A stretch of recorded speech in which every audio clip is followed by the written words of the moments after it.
Welcome to this explainer. Today, we're diving into the Outlook in India blueprint. We're going to unpack exactly how a legacy digital brand not only survives but completely thrives in one of the absolute most competitive markets on Earth.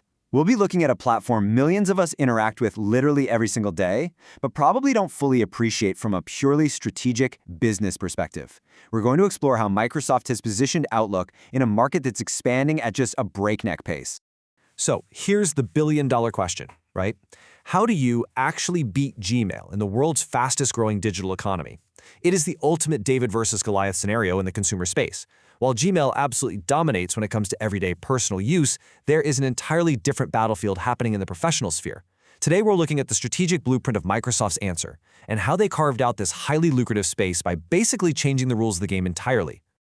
Now this is pretty wild. Think about the sheer power of nostalgia for a second. Hotmail was such a massive pioneer back in the day that a lot of users in India still affectionately refer to their Microsoft email simply as Hotmail. But, nostalgia alone isn't going to sustain a business in a rapidly shifting tech landscape. For sure, this brand had to evolve way beyond its early consumer roots to maintain a real presence in India. To figure out how they pulled this off, we're going to break this down into 4 quick chapters. 1. From Hotmail to Outlook. 2. Defining the target market. 3. The ecosystem advantage. And 4. Competing in modern India. All right, let's jump right into Chapter 1, from Hotmail to Outlook. The strategic pivot here is absolutely massive. Microsoft completely moved away from Hotmail's old reputation as just a simple, web-based email for casual consumers. Instead, they transformed it into a highly secure, business-ready engine with Outlook.com. And let's be clear, this wasn't just a fresh coat of paint or a rebranding exercise, it was a fundamental shift in purpose. They built a strong foundation by prioritizing what the modern workforce actually desperately needs: robust security, super reliable communication tools, and a totally seamless digital experience. Moving right along to Chapter 2, Defining the Target Market. When you break down exactly who they're going after, a really clear picture emerges. We're talking about heavyweights here. SMEs and corporates make up a massive 30% of the pie, followed closely by working professionals at 25% and educational institutions at 20%. The rest is split up between students and government organizations. So instead of fighting a losing, exhausting battle for every single casual consumer against a giant like Google Outlook, smartly segmented the market. They focused entirely on users who urgently require professional, secure infrastructure. They went straight for the institutional and corporate backbone of India. But it's not just about who they are. It's about how they think. Psychologically, there's a distinct pattern to these users. They aren't just firing off casual weekend plans. They are deeply productivity-focused, and they demand Loctite security for their daily operations.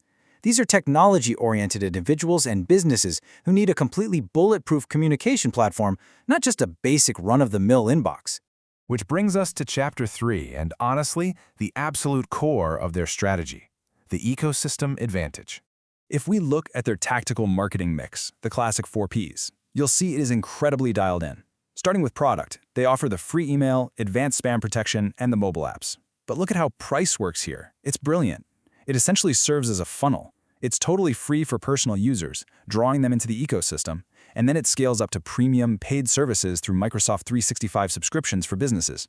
For Place, it is completely ubiquitous. You can get it on the web, Windows computers, iOS, Android, and that dedicated desktop app. And finally, the promotion is highly targeted.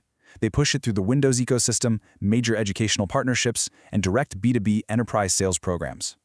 And building directly on that product offering is what truly separates Outlook from the rest of the pack. It's that deep Microsoft 365 integration. We are talking seamless, built-in connections with Word, Excel, Teams, OneDrive for cloud storage, plus Calendar and contacts management. This right here is Microsoft's ultimate moat. It takes a simple email client and turns it into an indispensable professional engine that competitors really struggle to match. By positioning Outlook as this fully integrated productivity solution rather than just a standalone app, they literally embed themselves entirely into a professional's daily workflow. So assessing their strengths, weaknesses, opportunities, and threats reveals a really fascinating tension in India. Their main weaknesses and threats revolve around having significantly less consumer popularity than Gmail, while also facing constant, ever-evolving cyber threats. But look at how they counter this.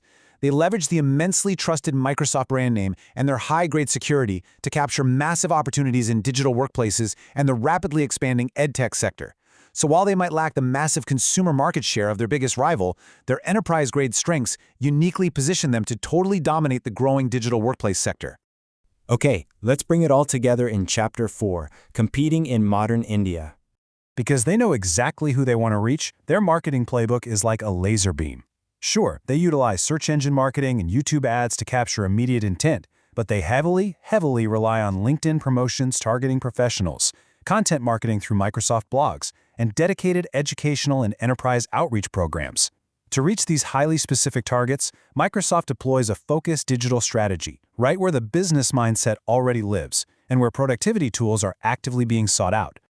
At the end of the day, their entire success rests on one rock-solid proposition: providing enterprise-grade security, highly reliable communication tools, and seamless integration with Microsoft Office apps for India's expanding digital economy. The success factors here are undeniable: a strong brand reputation, the massive, widespread use of Windows, and continuous cloud-based innovation. By doubling down on enterprise solutions and robust spam protection, Outlook didn't just survive the consumer email wars, actually, they completely bypassed them entirely to become the backbone of Indian business. All of this leaves us with a massive, honestly pretty compelling question to chew on. As India's digital economy continues this explosive expansion, who actually wins? Is it the best consumer app or the best professional ecosystem? Microsoft realized early on that they didn't need to win the casual user to completely own the workplace, the university, and the government office. It's a brilliantly executed strategic pivot. Thank you so much for joining me for this explainer. I really hope this breakdown helps you see the everyday tools we use in a completely new light.